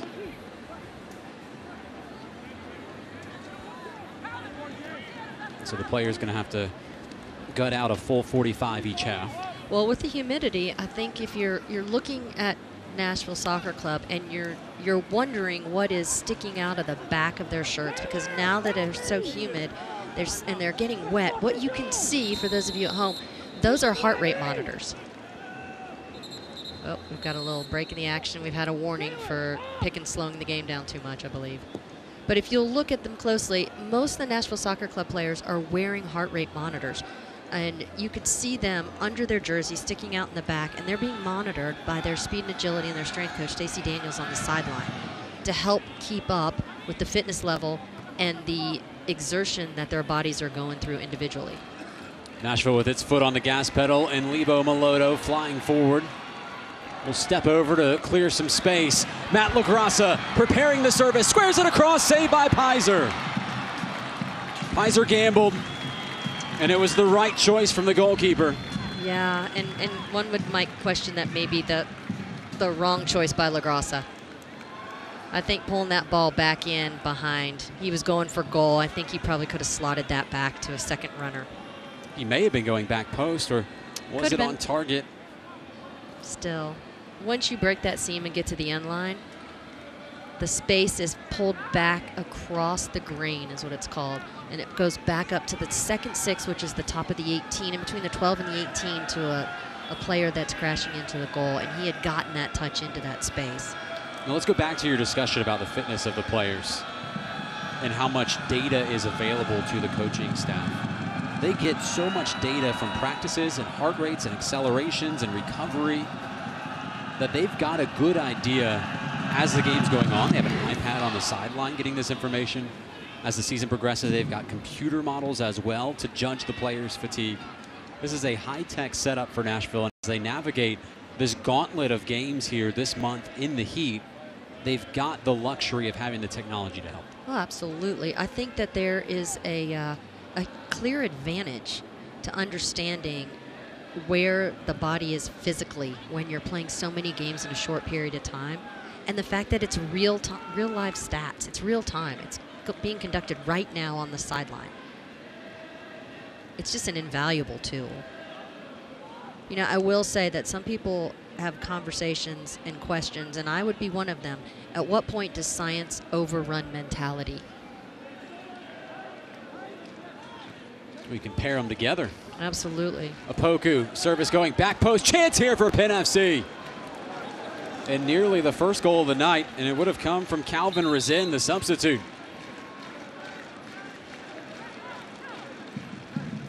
Nashville can't fall asleep and concede for the first time this season at First Tennessee Park.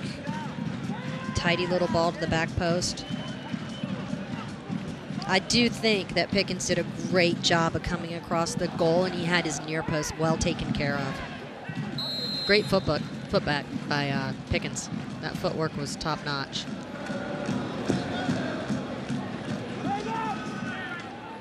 Penn FC did make a substitution after the errant shot. We'll give it to you in just a second. Right now the visitors on the attack at the feet of Rezin. It's Jerry Ortiz who's in. Colombian midfielder, 25 years old, taking out Frederick Opoku. So Opoku's final contribution is that service. And Nashville going to make a substitution in a moment as well.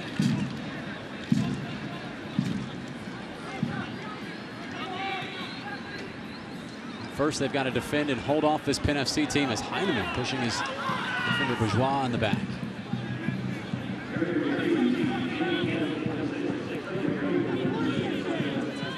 Looks like Alan Wynn set to check in for Nashville.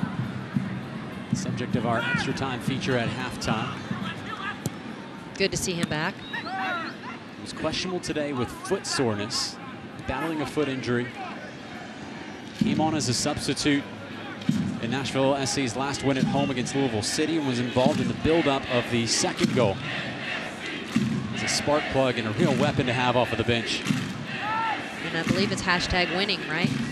It is. Isn't that what I heard at halftime? look at this defending from Bradley Bourgeois. Pure grit. Grit and speed. He is one of the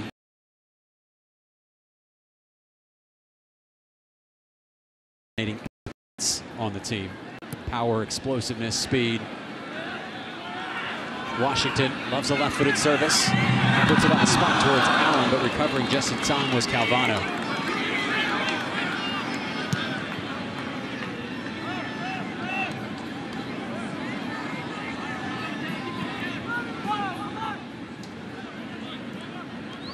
Game looking more stretched, Ronnie. But Nashville getting back. They have not conceded at First Tennessee Park this season. 2 wins, both by the scoreline of 2-0. Ball going out of bounds will allow the introduction of Allen Wynn. Welcome back, young man. He will take out Taylor Washington. Good shift from Washington, who's active on the flank. And now a speedy, pacey player in Wynn, who's got a goal in this stadium against Charlotte earlier in the year. Talented with both feet, scored with his left foot. Well, he is a naturally right-footed player.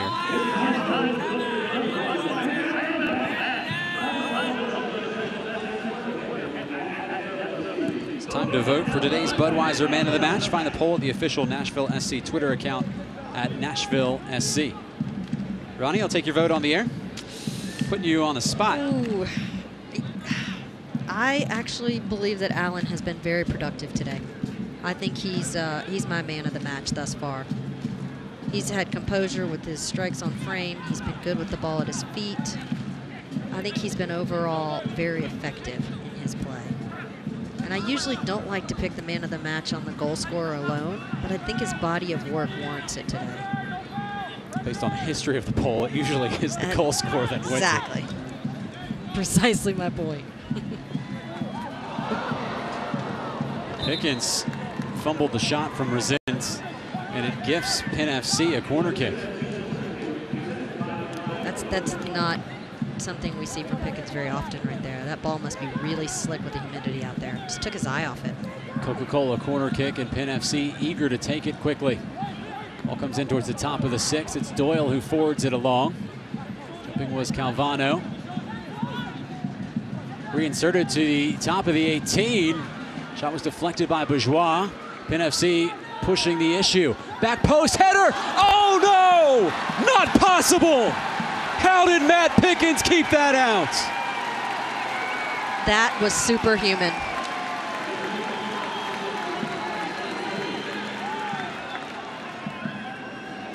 You are seeing it live. That is the USL save of the week. There is no doubt about it. Tremendous. It sets up another Coca-Cola.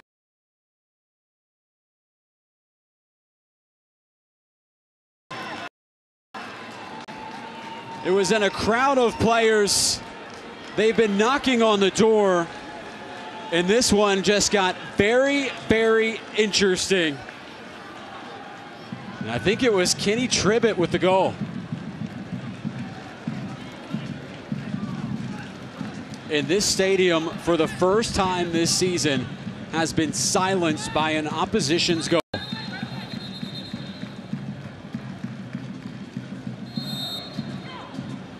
Sure what happened to Pickens' footing.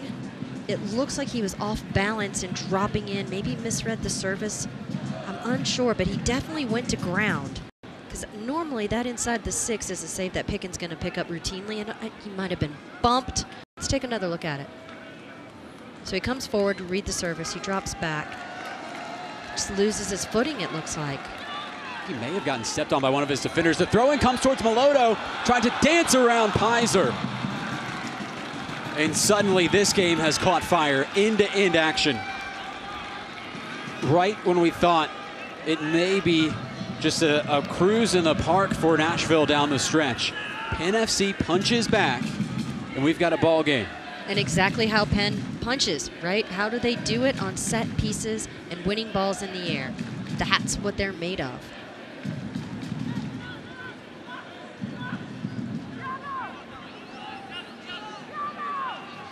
And now the visitors suddenly looking spry in the 78th minute. telling stuff. Franco rolls back for the goal scorer. Tribbett, the captain, has willed his team forward. Heineman connecting with Minjavar. Back to Heineman, who had teed up the left foot. And now the visitors from Harrisburg are buzzing on this field. They are buzzing, and Nashville needs to tighten up defensively. There's a lot of space right open in front of the goal right here. Look at all this space right here. And that's one of the last players you want getting a shot from inside the 6-yard box in Tommy Heineman. The great goal scorers in the USL. As Nashville preparing a substitution, they'll make it right now. It's a goal scorer for goal scorer swap. Brandon Allen will exit. And Ropapa Mensah, who played last year in Harrisburg, facing his former team.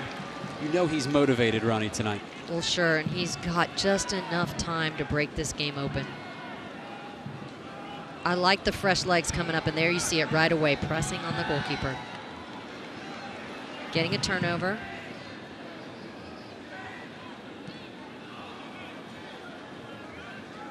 Mensah's got fresh legs. He started against Pittsburgh on Wednesday, a tough game on turf against a physical team.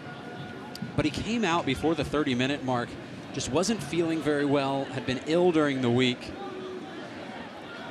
So just a spot appearance for him in that Pittsburgh game, and it's allowed him to come on with fresh legs as a substitute tonight. And well, if you go back to a game earlier this year at First Tennessee Park, it was Mensah who scored in the closing moments against Charlotte. It's a nice position for him to be in as a super sub on a hot night. He's an absolute bull around the ball. Connect with LaGrassa. Tireless Kosuke Kimura. Mensah. Denied by Resend. The one ball you don't want to play. Square ball straight across the center of the midfield. Looking for a counterattack. Offside.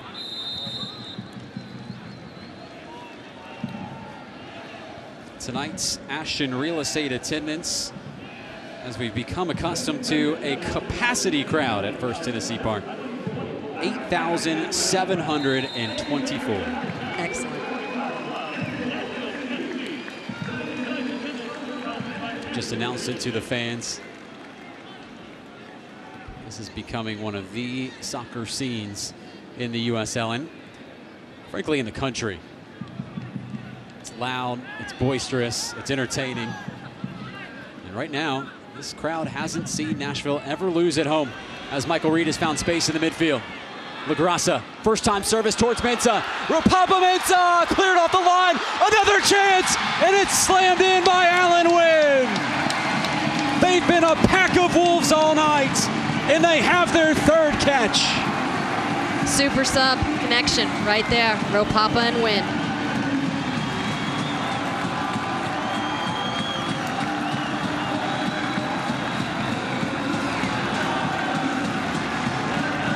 That's just what Nashville needed.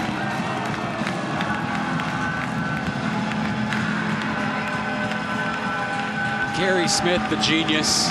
The first goal, it's his 2 new signings that connect. The third goal, it's his 2 substitutes that connect. Coach of the year. Hey, by the way, the goal, #winning. It may have been the easiest goal Alan Wynn has ever scored. And he took his dear sweet time, didn't he?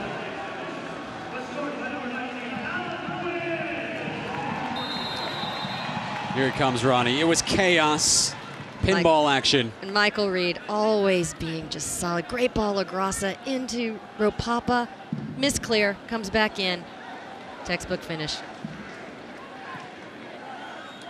That may have been the goal that finally puts Penn FC away. A valiant effort on the road by Penn FC.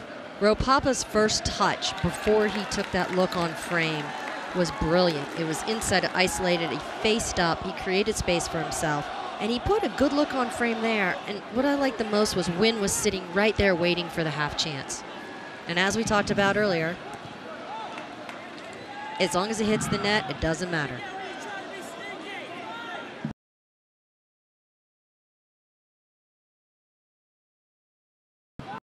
Hard to get it over Liam Doyle, and Lining up the volley was the substitute, Jerry Ortiz. Well, Allen Wynn now 2 goals this year in USL play, both at this stadium. And Gary Smith is starting to build a Rolodex of players that he can bring in that will make contributions. Wynn off of the bench, Mensah off of the bench. Akinyodi, who's been one of the best center midfielders in the USL this season, off of the bench.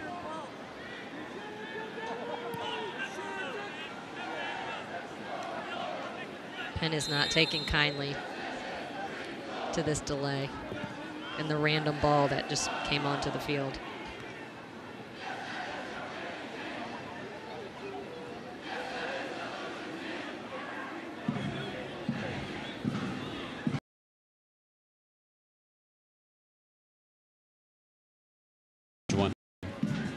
Wednesday night against the Colorado Rapids at home, an MLS team coming to Nashville in the U.S. Open Cup.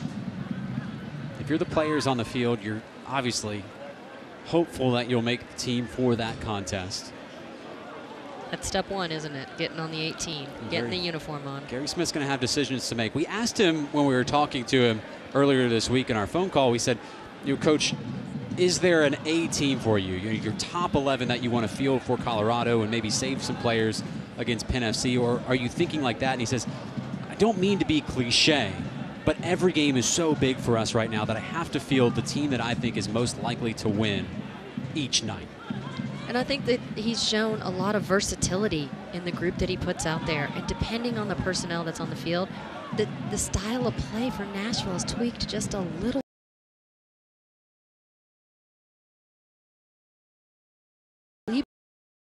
And they're going to run and run and run and run.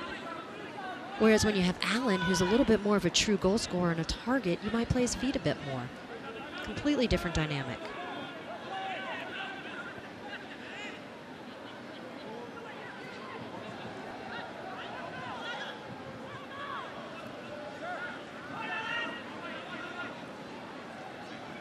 Wide is Franco. Deliver back post. It's a good attack from Penn FC. They've had their chances. They've gotten services. And just one finish. Franco was drafted by the Chicago Fire. Played for Indy 11 last year. And Raul Voss has got to figure this out quickly. His team just 2 wins this season. On their verge of their 4th loss.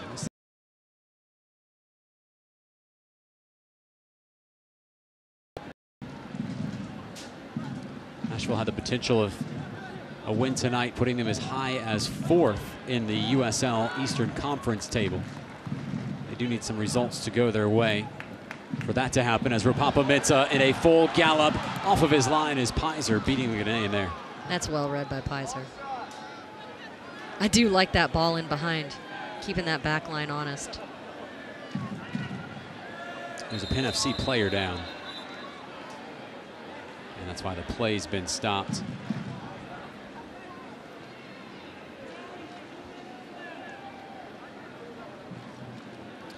Tonight's Budweiser man of the match, voted on by you and Ronnie, is number 32, Brandon Allen. Scored the goal that blew this one open in the first half. And there he is, all smiles for Allen.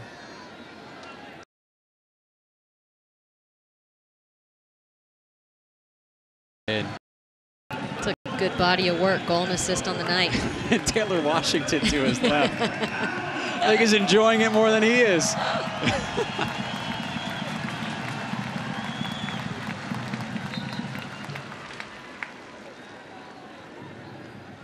Nashville's a different team with Allen.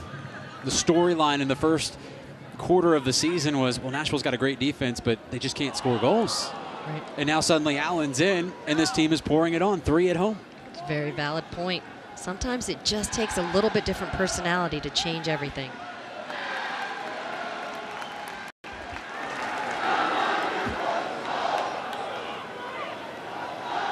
Listen to the supporters. There's no need for us to talk right now. No, they can feel it.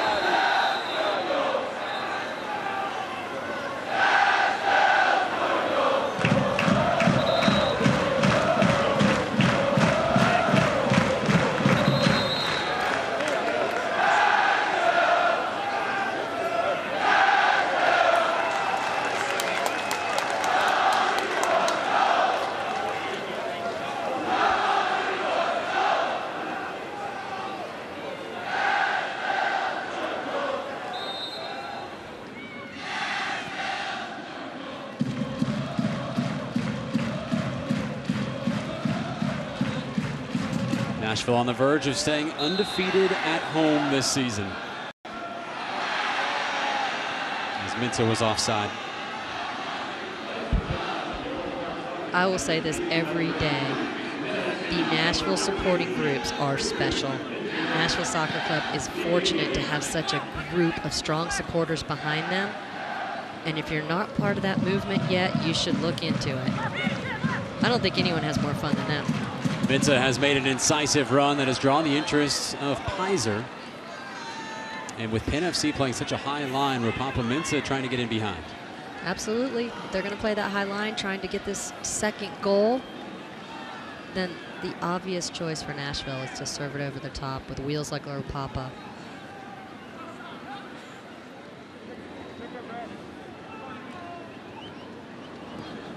Neat combination work destructed by Davis.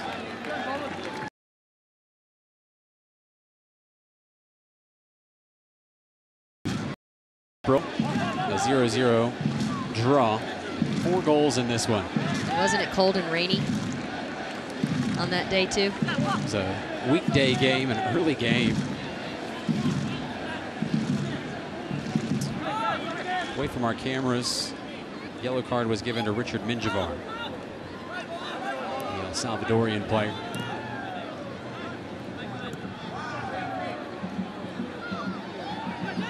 Metzger trying to turn on Davis. Good tackle by Davis. And Davis draws the foul. Well, that's what experience does. Davis played in MLS last year for Minnesota United. Timing on that tackle is fantastic. And up he goes, still battling. I mean, Davis is an unsung hero. He is so consistent, so tough, and just makes such a difference in the game every single time he plays. As John knows, I'm a huge fan of what he brings to this team. Just a clinic in defending tonight. No doubt. 3 minutes of added time.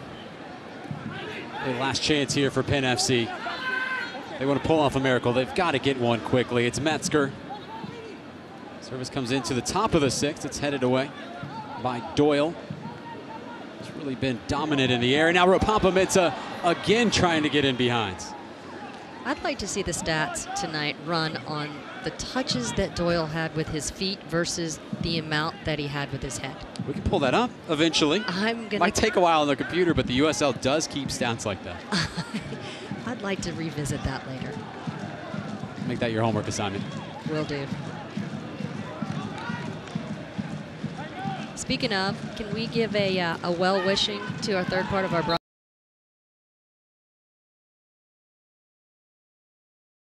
We hope, and we'll look forward to seeing you back very soon on the pitch. Back soon, Nada. She's watching at home. As yellow card was just given to Jerry Ortiz, and Michael Reed took exception, the captain for Nashville.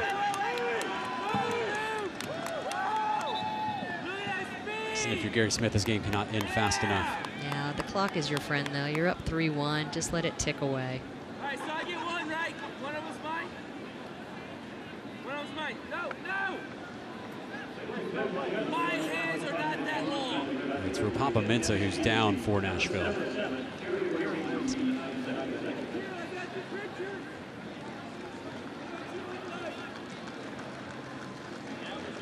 Medical services provided by Vanderbilt Health.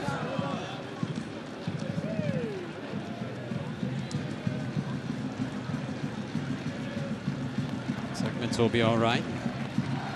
He could be a player that could play a very important role in Wednesday night's match against the Colorado Rapids. To see him up and walking about. He does have to come off because training staff came onto the field. As soon as the play is active, the referee, oh, look, he's just going to let him come straight on. It appears that he doesn't have to step off at all. He's letting him step.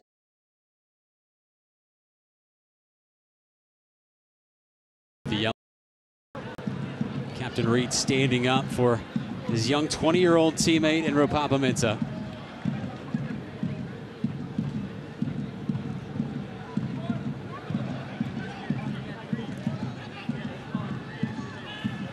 Nashville slipping through Mensah. It's a one-on-one for Mensah. Ropapa Mensah squares it across, and the tap-in is missed by Alan Wynn. Smile. Smile, Alan. It's okay.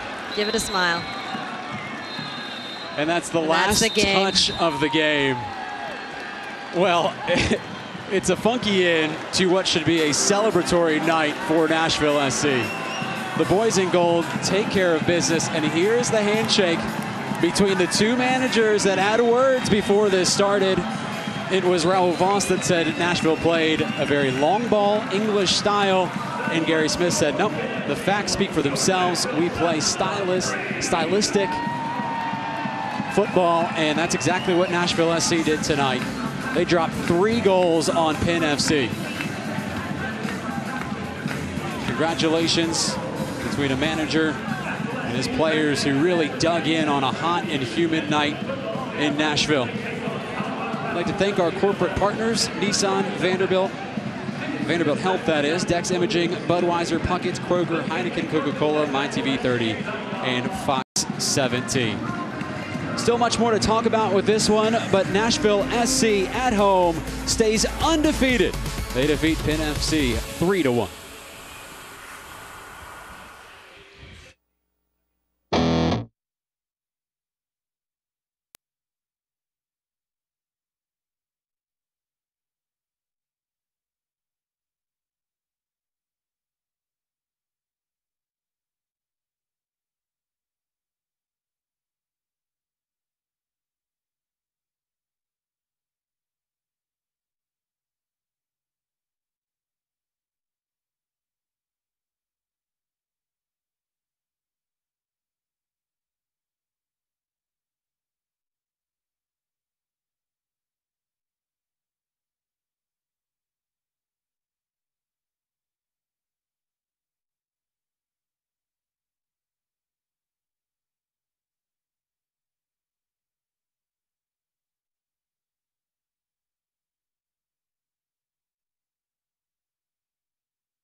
Nashville SC gets 3 goals tonight. There's the man who scored the first one. It's Brandon Allen. He'll take a selfie and score for you. Matt LaGrassa, a wonderful shift as well as a midfielder. And the fans, well, they get where they came from, and even a little bit more with the autographs as we welcome you back here to First Tennessee Park. I'm John Freeman, joined by Ronnie Woodard. And, well, there's 2 of the goal scorers in Alan Wynn. We'll look at the highlights in a moment, but let's pull up the stats for this one.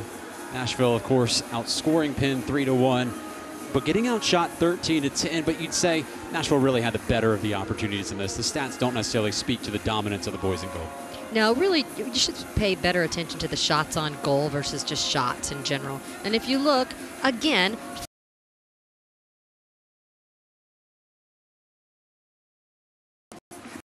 Penn FC did have the majority of the possession in the second half, and that's how those stats skewed, but nevertheless, it's Nashville with the 3 and Penn FC with the 1. Let's take a look at our highlights. And Ronnie, well, the first goal was a thing of beauty, the Ishjom cross and the Brandon Allen finish. The excellent athleticism, that left foot bent ball in, finished by Allen. Fantastic combination play from the two newcomers. It's Allen's 3rd goal in a Nashville SC jersey, and if you want to see an even prettier goal, well, here you go, the Lebo Maloto strike in the second half. Brilliant, absolutely fantastically struck ball right onto frame. Look at the build-up. It's great combination play. Maloto to Allen to Maloto, and a first-time finish, textbook. So at that point, Nashville was up 2-0 and cruising.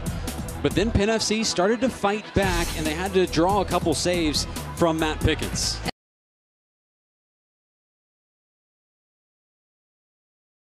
And he makes it look easy. Pickens was active all night, patrolling the box. Look coming in. He didn't necessarily have to make a ton of saves. Really had to get down and stop some crosses. This was Aaron Dennis moving forward, and Pickens again off of his line. That time that was it well was to read. deny. Franco, the outside back. Watch this save. Probably. I mean, he's had a lot of special saves. That may have been the best this season. That Here's was the goal amazing. for Penn FC. It was Kenny Tribbett with the finish. Again, somehow Pickens ends up on the ground on that ball that served in. Some type of contact, and he lost his footing. Then the final goal for Nashville SC late. A flubbed clearance off of the line, pings around. Easy finish. And Allen Wynn right there on.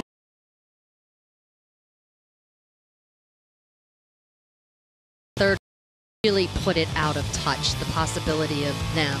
It's a mountain making up 2 goals as opposed to 1, and there was a clear momentum shift.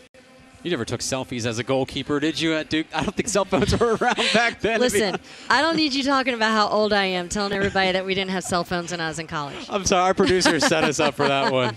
Matt Pickens keeps all but 1 Penn FC goal out of the net, and Nashville SC completely rolls in this one. That player right there, that blonde, her name's Melody Fisher, and she plays at Austin P Women's Soccer Program. She played in the youth organization here in Nashville, Tennessee, and she represents her school at Austin P. Taking a selfie with Matt Pickens. And she was one of the more than 8,000 fans that attended this game. Hey, stay up to date on everything Nashville SC. Visit nashvillesc.com/fan club and become a member of our free fan club to receive the Nashville SC newsletter, special promotional offers, and discover all of the latest team updates. Ronnie, your final thoughts on this one from First Tennessee? Comprehensive Nashville SC victory. It's a great 3 points for Nashville. It's going to be a glorious day off for Nashville tomorrow to recover, to get ready for the upcoming U.S. Cup game that's coming up on Wednesday. But I think it was hard-earned. It was a battle, and I think they did exactly what they set forth to do. Score more than a few goals and win with a great performance. Ronnie, appreciate it as always, partner. Yeah, it was good fun to be back. I feel like I've been gone for a while. Well, for Ronnie Woodard, I'm John Freeman saying so long from First Tennessee Park, where Nashville defeats Penn FC in a comprehensive win, 3-1. The boys in gold get the win. Brandon Allen, Lebo Maloto, and Allen Wynn are your goal scorers with this 3 points in a game that Gary Smith said was a must-win game. Nashville moves up further up in playoff position. The boys in gold now sit at 6 overall for now in the standings. Big thank you to everybody that watched and the fans and supporters that made this one special environment on another Saturday in Middle Tennessee. Thank you so much for watching. Good night from First Tennessee Park. This copyrighted telecast of the United Soccer League may not be retransmitted, rebroadcast, or reproduced without the express written consent of the United Soccer League.